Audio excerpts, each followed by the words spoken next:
नमस्कार भक्तों, सुनिए संपूर्ण श्रीमद् भागवत महापुराण कृष्णा टिप्स से।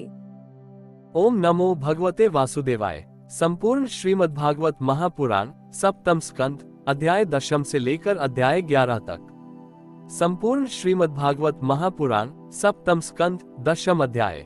प्रहलाद जी के राज्याभिषेक और त्रिपुर दहन की कथा। नारद जी कहते हैं, प्रहलाद जी ने बालक होने पर भी ये समझा कि वरदान मांगना प्रेम भक्ति का विघ्न है, इसलिए कुछ मुस्कुराते हुए वे भगवान से बोले। प्रहलाद जी ने कहा, प्रभो, मैं जन्म से ही विषय भोगों में आसक्त हूँ। अब मुझे इन वरों के द्वारा आप लुभाइए नहीं। मैं उन भोगों के संग से डरकर, उनके द्वारा होने वाली तीव्र वेदना का अनुभव कर, उनसे छूटने की अभिलाषा से ही आपकी शरण में आया हूँ। भगवान, मुझ में भक्त के लक्षण हैं या नहीं, ये जानने के लिए आपने अपने भक्त को वरदान मांगने की ओर प्रेरित किया है। ये विषय भोग हृदय की गांठ को और भी मजबूत करने वाले तथा बार बार जन्म मृत्यु के चक्कर में डालने वाले हैं। जगत गुरु, परीक्षा के सिवा ऐसा कहने का और कोई कारण नहीं दिखता, क्योंकि आप परम दयालु हैं। अपने भक्त को भोगों में फंसाने वाला वर कैसे दे सकते हैं? आपसे जो सेवक अपनी कामनाएं पूर्ण करना चाहता है, वह सेवक नहीं, वो तो लेन देन करने वाला निरा बनिया है। जो स्वामी से अपनी कामनाओं की पूर्ति चाहता है, वो सेवक नहीं, और जो सेवक से सेवा कराने के लिए, उसका स्वामी बनने के लिए उसकी कामनाएं पूर्ण करता है, वह स्वामी नहीं। मैं आपका निष्काम सेवक हूँ और आप मेरे निरपेक्ष स्वामी हैं। जैसे राजा और उसके सेवकों का प्रयोजनवश स्वामी सेवक का संबंध रहता है, वैसा तो मेरा और आपका संबंध है नहीं। मेरे वरदानी शिरोमणि स्वामी, यदि आप मुझे मुहमांगा वर देना ही चाहते हैं, तो यह वर दीजिए कि मेरे हृदय में कभी किसी कामना का बीज अंकुरित ही न हो। हृदय में किसी भी कामना के उदय होते ही इंद्रिय, मन, प्राण, देह, धर्म, धैर्य, बुद्धि, लज्जा, श्री, तेज, स्मृति और सत्य, ये सबके सब नष्ट हो जाते हैं। कमल नयन, जिस समय मनुष्य अपने मन में रहने वाली कामनाओं का परित्याग कर देता है, उसी समय वह भगवत स्वरूप को प्राप्त कर लेता है। भगवान, आपको नमस्कार है।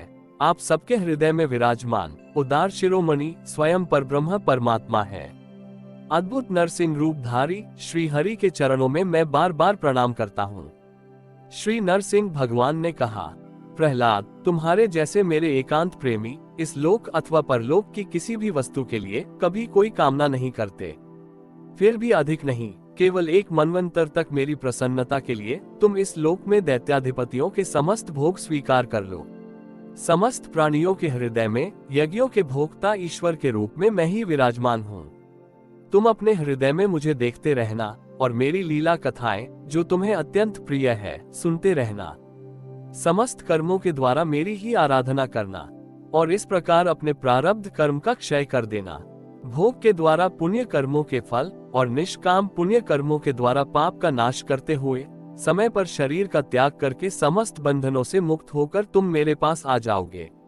देवलोक में भी लोग तुम्हारी विशुद्ध कीर्ति का गान करेंगे। तुम्हारे द्वारा की हुई मेरी इस स्तुति का जो मनुष्य कीर्तन करेगा और साथ ही मेरा और तुम्हारा स्मरण भी करेगा, वो समय पर कर्मों के बंधन से मुक्त हो जाएगा।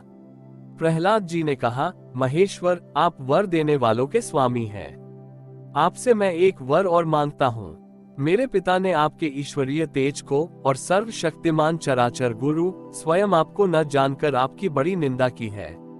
इस विष्णु ने मेरे भाई को मार डाला है।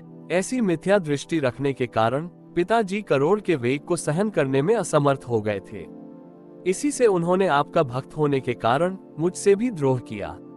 दीन बंधो, यद्यपि आपकी दृष्टि पड़ते ही वे पवित्र हो चुके, फिर भी मैं आपसे प्रार्थना करता हूँ कि उस जल्दी नाश न होने वाले दुस्तर दोष से मेरे पिता शुद्ध हो जाएं। श्री नरसिंह भगवान ने कहा, निष्पाप प्रहलाद, तुम्हारे पिता स्वयं पवित्र होकर तर गए, इसकी तो बात ही क्या है। यदि उनकी 21 पीढ़ियों के पितर होते तो उन सबके साथ भी वे तर जाते, क्योंकि तुम्हारे जैसा कुल को पवित्र करने वाला पुत्र उनको प्राप्त हुआ।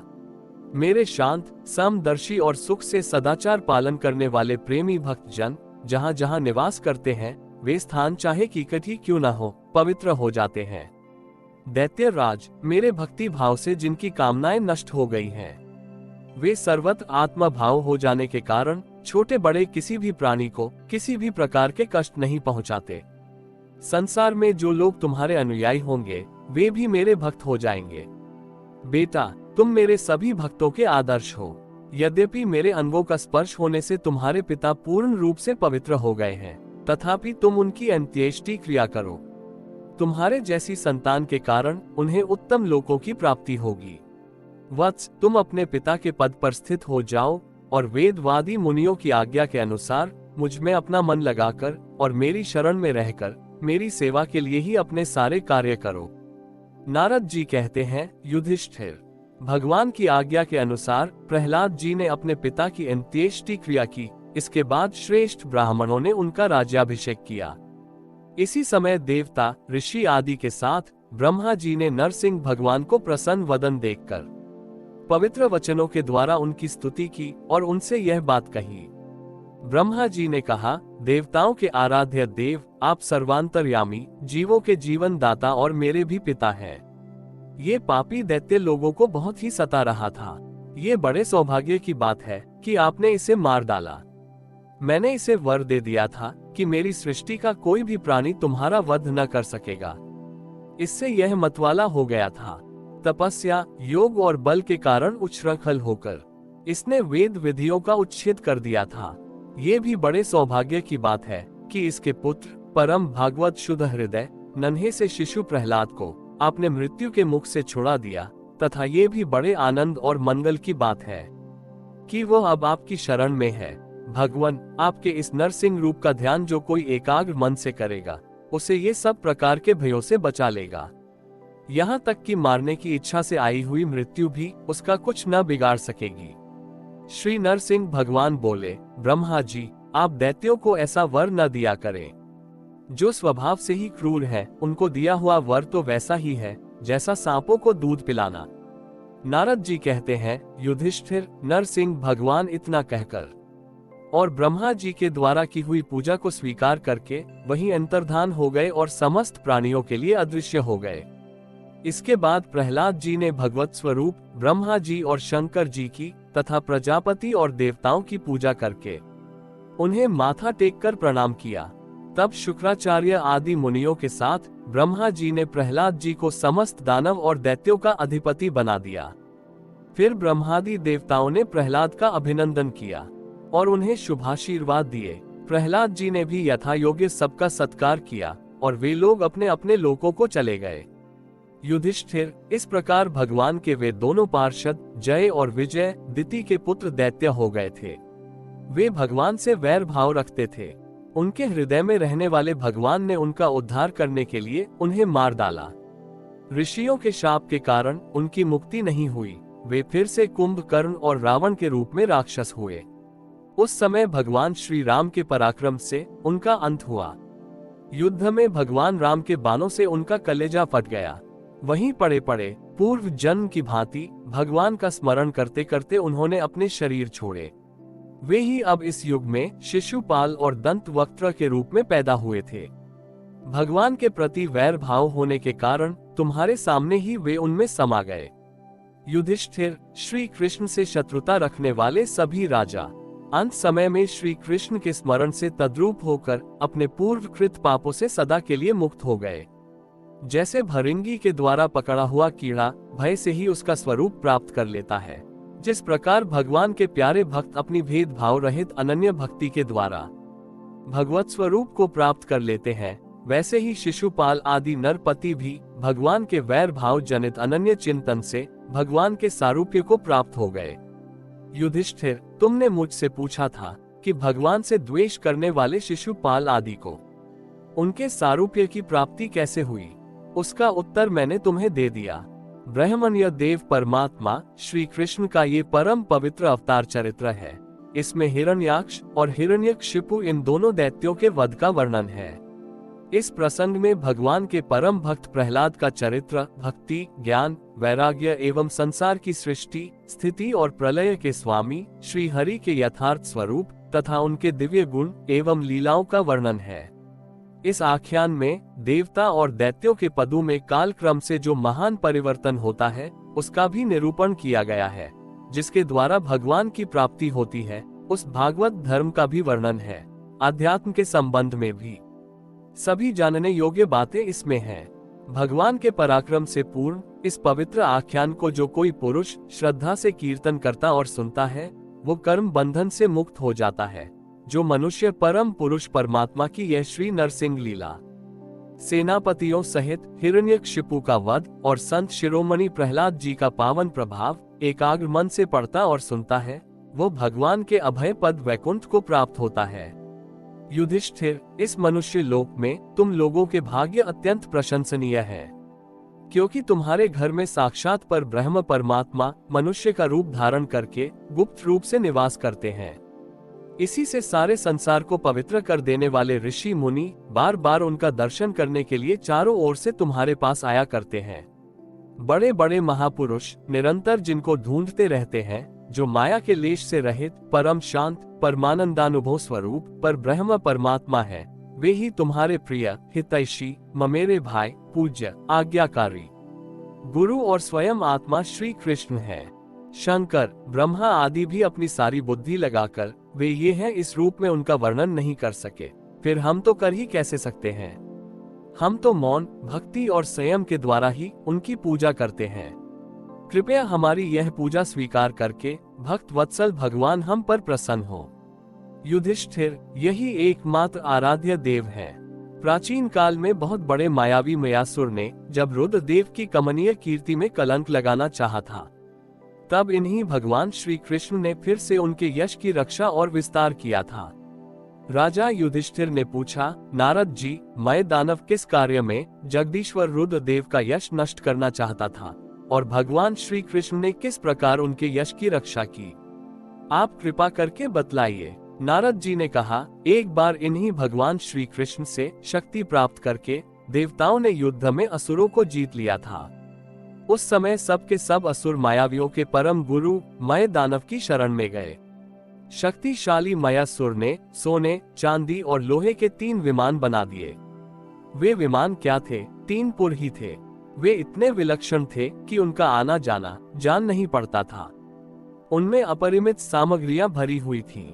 युधिष्ठिर, दैत्य सेनापतियों के मन में तीनों लोक और लोकपतियों के प्रति वैर भाव तो था ही, अब उसकी याद करके उन तीनों विमानों के द्वारा वे उनमें छिपे रहकर सबका नाश करने लगे। तब लोकपालों के साथ सारी प्रजा भगवान शंकर जी की शरण में गई और उनसे प्रार्थना की कि प्रभु, त्रिपुर में रहने वाले असुर हमारा नाश कर रहे हैं। हम आपके हैं, अतः देवाधिदेव आप हमारी रक्षा कीजिए। उनकी प्रार्थना सुनकर भगवान शंकर ने कृपा पूर्ण शब्दों में कहा, डरो मत। फिर उन्होंने अपने धनुष पर बाण चढ़ाकर तीनों पुरों पर छोड़ दिया। उनके उस बाण से सूर्य मंडल से निकलने वाली किरणों के समान अन्य बहुत से बाण निकले। उनमें से मानो आग की लपटें निकल रही थीं। उनके कारण उन पुरों का दिखना बंद हो गया। उनके स्पर्श से सभी विमान वासी निष्प्राण होकर गिर पड़े। महामायावी माय बहुत से उपाय जानता था। वो उन दैत्यों को उठा लाया और अपने बनाए हुए अमृत के कुएं में डाल दिया। उस सिद्ध अमृत रस का स्पर्श होते ही असुरों का शरीर अत्यंत तेजस्वी और वज्र के समान सुदृढ़ हो गया। वे बादलों को विदीर्ण करने वाली बिजली की आग की तरह उठ खड़े हुए। इन्हीं भगवान श्री कृष्ण ने जब देखा कि महादेव जी तो अपना संकल्प पूरा न होने के कारण उदास हो गए हैं, तब उन असुरों पर विजय प्राप्त करने के लिए इन्होंने एक युक्ति की। यही भगवान विष्णु उस समय गौ बन गए और ब्रह्मा जी बछड़ा बने। दोनों ही मध्याह्न के समय उन तीनों पुरों में गए और उस सिद्ध रस के कुएं का सारा अमृत पी गए। यद्यपि उसके रक्षक दैत्य इन दोनों को देख रहे थे, फिर भी भगवान की माया से वे इतने मोहित हो गए कि इन्हें रोक न सके। जब उपाय जानने वालों में श्रेष्ठ मायासुर को ये बात मालूम हुई, तब भगवान की इस लीला का स्मरण करके उसे कोई शोक न हुआ। शोक करने वाले अमृत रक्षकों से उसने कहा, भाई, देवता, असुर, मनुष्य अथवा और कोई भी प्राणी अपने, पराये अथवा दोनों के लिए जो प्रारब्ध का विधान है उसे मिटा नहीं सकता। जो होना था हो गया। शोक करके क्या करना है? इसके बाद भगवान श्री कृष्ण ने अपनी शक्तियों के द्वारा भगवान शंकर के युद्ध की सामग्री तैयार की। उन्होंने धर्म से रथ, ज्ञान से सारथी, वैराग्य से ध्वजा, ऐश्वर्य से घोड़े, तपस्या से धनुष, विद्या से कवच, क्रिया से बाण और अपनी अन्यान्य शक्तियों से अन्यान्य वस्तुओं का निर्माण किया।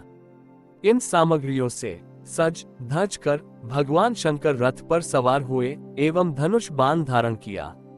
भगवान शंकर ने अभिजित मुहूर्त में धनुष पर बाण चढ़ाया और उन तीनों दुर्भेद्य विमानों को भस्म कर दिया। युधिष्ठिर, उसी समय स्वर्ग में दुंदुभियां बजने लगी। सैकड़ों विमानों की भीड़ लग गई। देवता, ऋषि, पितर और सिद्धेश्वर आनंद से जय जयकार करते हुए पुष्पों की वर्षा करने लगे। अप्सराएं नाचने और गाने लगी। युधिष्ठिर, इस प्रकार उन तीनों पुरों को जलाकर भगवान शंकर ने पुरारी की पदवी प्राप्त की और ब्रह्मादिकों की स्तुति सुनते हुए अपने धाम को चले गए। आत्मा स्वरूप जगत गुरु भगवान श्री कृष्ण इस प्रकार अपनी माया से जो मनुष्यों की सी लीलाएं करते हैं, ऋषि लोग उन्हीं अनेकों लोक पावन लीलाओं का गान किया करते हैं। बताओ, अब मैं तुम्हें और क्या सुनाऊं? संपूर्ण श्रीमद् भागवत महापुराण, सप्तम स्कंद, 11वां अध्याय। मानव धर्म, वर्ण धर्म और स्त्री धर्म का निरूपण। श्री सुखदेव जी कहते हैं, भगवान में प्रहलाद जी के साधु समाज में सम्मानित पवित्र चरित्र सुनकर संत शिरोमणि युधिष्ठिर को बड़ा आनंद हुआ। उन्होंने नारद जी से और भी पूछा।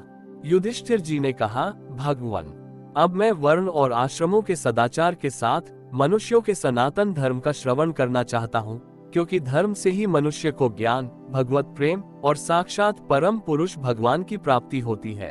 आप स्वयं प्रजापति ब्रह्मा जी के पुत्र हैं और नारद जी आपकी तपस्या, योग एवं समाधि के कारण वे अपने दूसरे पुत्रों की अपेक्षा आपका अधिक सम्मान भी करते हैं। आपके समान नारायण परायण, दयालु, सदाचारी और शांत ब्राह्मण धर्म के गुप्त से गुप्त रहस्य को आप जैसा यथार्थ रूप से जानते हैं, दूसरे लोग वैसा नहीं जानते। नारद जी ने कहा, युधिष्ठिर, अजन्मा भगवान ही समस्त धर्मों के मूल कारण हैं। वही प्रभु चराचर जगत के कल्याण के लिए धर्म और दक्ष पुत्री मूर्ति के द्वारा अपने अंश से अवतीर्ण होकर बद्रिकाश्रम में तपस्या कर रहे हैं। उन नारायण भगवान को नमस्कार करके उन्हीं के मुख से सुने हुए सनातन धर्म का मैं वर्णन करता हूँ। युधिष्ठिर, सर्वदेव स्वरूप भगवान श्री हरि, उनका तत्व जानने वाले महर्षियों की स्मृतियां और जिससे आत्मग्लानि न होकर आत्म प्रसाद की उपलब्धि हो, वो कर्म धर्म के मूल हैं। युधिष्ठिर, धर्म के ये 30 लक्षण शास्त्रों में कहे गए हैं। सत्य, दया, तपस्या, शौच, तितिक्षा, उचित अनुचित का विचार, मन का संयम, इंद्रियों का संयम, अहिंसा, ब्रह्मचर्य, त्याग, स्वाध्याय, सरलता, संतोष, समदर्शी महात्माओं की सेवा, धीरे धीरे सांसारिक भोगों की चेष्टा से निवृत्ति। मनुष्य के अभिमान पूर्ण प्रयत्नों का फल उल्टा ही होता है, ऐसा विचार, मौन, आत्मचिंतन, प्राणियों को अन्न आदि का यथा योग्य विभाजन, उनमें और विशेष करके मनुष्यों में अपने आत्मा तथा इष्ट देव का भाव, संतों के परम आश्रय भगवान श्री कृष्ण के नाम, गुण, लीला आदि का श्रवण, कीर्तन, स्मरण, उनकी सेवा, पूजा और नमस्कार, उनके प्रति दास्य, सख्य और आत्मसमर्पण, ये 30 प्रकार का आचरण सभी मनुष्यों का परम धर्म है। इसके पालन से सर्वात्मा भगवान प्रसन्न होते हैं। धर्मराज, जिनके वंश में अखंड रूप से संस्कार होते आए हैं और जिन्हें ब्रह्मा जी ने संस्कार के योग्य स्वीकार किया है, उन्हें द्विज कहते हैं। जन्म और कर्म से शुद्ध द्विजों के लिए यज्ञ, अध्ययन, दान और ब्रह्मचर्य आदि आश्रमों के विशेष कर्मों का विधान है। अध्ययन, अध्यापन, दान लेना, दान देना और यज्ञ करना, यज्ञ कराना, ये 6 कर्म ब्राह्मण के हैं। क्षत्रिय को दान नहीं लेना चाहिए। प्रजा की रक्षा करने वाले क्षत्रिय का जीवन निर्वाह ब्राह्मण के सिवा और सबसे यथा योग्य कर तथा दंड, जुर्माना आदि के द्वारा होता है। वैश्य को सर्वदा ब्राह्मण वंश का अनुयायी रहकर गो रक्षा, कृषि एवं व्यापार के द्वारा अपनी जीविका चलानी चाहिए। शूद्र का धर्म है द्विजातियों की सेवा, उसकी जीविका का निर्वाह उसका स्वामी करता है। ब्राह्मण के जीवन निर्वाह के साधन 4 प्रकार के हैं, वार्ता, शालीन, यायावर और शिलोंछ। इसमें से पीछे पीछे की वृत्तियां अपेक्षाकृत श्रेष्ठ हैं। निम्न वर्ण का पुरुष बिना आपत्ति काल के उत्तम वर्ण की वृत्तियों का अवलंबन न करे। क्षत्रिय दान लेना छोड़कर ब्राह्मण की शेष 5 वृत्तियों का अवलंबन ले सकता है। आपत्ति काल में सभी सब वृत्तियों को स्वीकार कर सकते हैं। रीत, अमृत, मृत, प्रमित और सत्यानृत, इनमें से किसी भी वृत्ति का आश्रय ले, परंतु श्वान वृत्ति का अवलंबन कभी न करे। बाजार में पड़े हुए अन्न, उंच तथा खेतों में पड़े हुए अन्न, शिल को बीनकर शिलोंच वृत्ति से जीविका निर्वाह करना रीत है।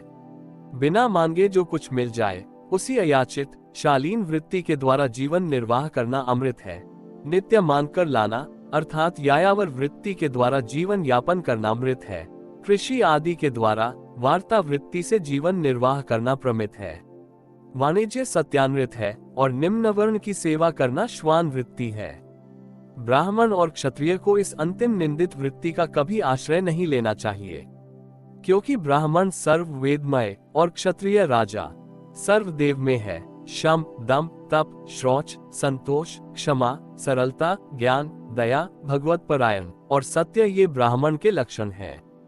युद्ध में उत्साह, वीरता, धीरता, तेजस्विता, त्याग, मनोजय, क्षमा, ब्राह्मणों के प्रति भक्ति, अनुग्रह और प्रजा की रक्षा करना ये क्षत्रिय के लक्षण हैं। देवता, गुरु और भगवान के प्रति भक्ति, अर्थ, धर्म और काम, इन तीनों पुरुषार्थों की रक्षा करना, आस्तिकता, उद्योगशीलता और व्यवहारिक निपुणता, ये वैश्य के लक्षण हैं। उच्च वर्णों के सामने विनम्र रहना, पवित्रता, स्वामी की निष्कपट सेवा, वैदिक मंत्रों से रहित यज्ञ, चोरी न करना, सत्य तथा गौ, ब्राह्मणों की रक्षा करना, ये शूद्र के लक्षण हैं। पति की सेवा करना, उसके अनुकूल रहना, पति के संबंधियों को प्रसन्न रखना और सर्वदा पति के नियमों की रक्षा करना, ये पति को ही ईश्वर मानने वाली पतिव्रता स्त्रियों के धर्म है। साध्वी स्त्री को चाहिए कि झाड़ने, बुहारने, लीपने तथा चौक पूरने आदि से घर को और मनोहर वस्त्राभूषणों से अपने शरीर को अलंकृत रखे, सामग्रियों को साफ सुथरी रखे, अपने पति देव की छोटी बड़ी इच्छाओं को समय के अनुसार पूर्ण करे, विनय, इंद्रिय संयम, सत्य एवं प्रिय वचनों से प्रेम पूर्वक पति देव की सेवा करे, जो कुछ मिल जाए उसी में संतुष्ट रहे, किसी भी वस्तु के लिए ललचावे नहीं, सभी कार्यों में चतुर एवं धर्मज्ञ हो, सत्य और प्रिय बोले, अपने कर्तव्य में सावधान रहे, पतिव्रता और प्रेम से परिपूर्ण रहकर यदि पति पतित न हो तो उसका सहवास करे, जो लक्ष्मी जी के समान पति परायणा होकर अपने पति की उसे साक्षात भगवान का स्वरूप समझकर सेवा करती है, उसके पति देव वैकुंठ लोक में भगवत सारूप्य को प्राप्त होते हैं और वह लक्ष्मी जी के समान उनके साथ आनंदित होती है। युधिष्ठिर, जो चोरी तथा अन्यान्य पाप कर्म नहीं करते, उन अंत्यज तथा चांडाल आदि अंत्यवसायी वर्ण संकर जातियों की वृत्तियां वे ही हैं, जो कुल परंपरा से उनके यहाँ चली आई हैं। वेददर्शी ऋषि मुनियों ने युग युग में प्रायः मनुष्यों के स्वभाव के अनुसार धर्म की व्यवस्था की है, वही धर्म उनके लिए इस लोक और परलोक में कल्याणकारी है। जो स्वाभाविक वृत्ति का आश्रय लेकर अपने स्वधर्म का पालन करता है, वो धीरे धीरे उन स्वाभाविक कर्मों से भी ऊपर उठ जाता है और गुणातीत हो जाता है। महाराज, जिस प्रकार बार बार बोने से खेत स्वयं ही शक्तिहीन हो जाता है और उसमें अंकुर उगना बंद हो जाता है, यहाँ तक कि उसमें बोया हुआ बीज भी नष्ट हो जाता है, उसी प्रकार यह चित्त, जो वासनाओं का खजाना है, विषयों का अत्यंत सेवन करने से स्वयं ही उब जाता है, परंतु स्वल्प भोगों से ऐसा नहीं होता। जैसे एक एक बूंद घी डालने से आग नहीं बुझती, परंतु एक ही साथ अधिक घी पड़ जाए तो वह बुझ जाती है। जिस पुरुष के वर्ण को बतलाने वाला जो लक्षण कहा गया है, वो यदि दूसरे वर्ण वाले में भी मिले तो उसे भी उसी वर्ण का समझना चाहिए।